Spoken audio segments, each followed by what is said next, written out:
അപ്പോൾ നമുക്ക് ഇഞ്ചിപ്പുളി അഥവാ പുളിയിഞ്ചി ഉണ്ടാക്കാൻ തുടങ്ങാം. ഒരു ചീനച്ചട്ടി വെച്ചിട്ട് അതിലേക്ക് ആവശ്യത്തിനുള്ള വെളിച്ചെണ്ണ ഒഴിച്ചു കൊടുക്കുക.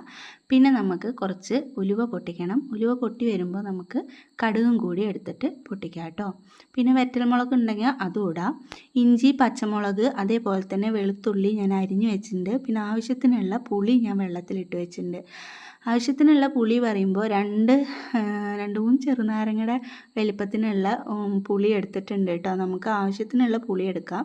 പിന്നെ നമ്മൾ ഇഞ്ചിയും പച്ചമുളകും വെളുത്തുള്ളിയും നല്ല ഗോൾഡൻ ബ്രൗൺ കളർ വരുന്ന വരെ ഒന്ന് വാട്ടിയെടുക്കണം.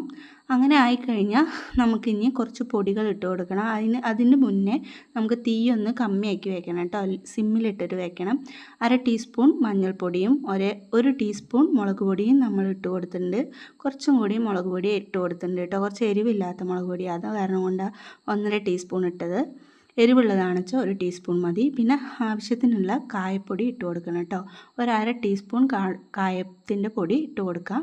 നമുക്ക് നന്നായിട്ടൊന്ന് ഇളക്കി മൂപ്പിച്ചെടുക്കാം കേട്ടോ. പച്ചമണം മാറുമ്പോൾ നമുക്ക് പുളിവെള്ളം, നമ്മൾ പിഴിഞ്ഞ് വെച്ച പുളിവെള്ളം ഒഴിച്ചു കൊടുക്കാം.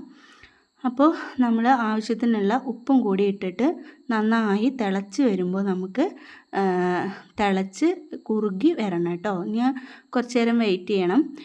ഈ സമയമാകുമ്പോൾ നമുക്ക് 2 അച്ച് ശർക്കര കൂടി ഇടണം കേട്ടോ. ഞാനത് വീഡിയോ എടുക്കാൻ മറന്നുപോയി. ആവശ്യത്തിനുള്ള മധുരമുള്ള ശർക്കരയും കൂടി ഇട്ട് കഴിഞ്ഞാൽ, പിന്നെ കറിവേപ്പില അതും കൂടി ഇട്ട് കഴിഞ്ഞാൽ പുളിയിഞ്ചി റെഡി. അപ്പോൾ എല്ലാവരും ഉണ്ടാക്കി നോക്കൂ. അടുത്തൊരു വീഡിയോയിൽ കാണാം. താങ്ക്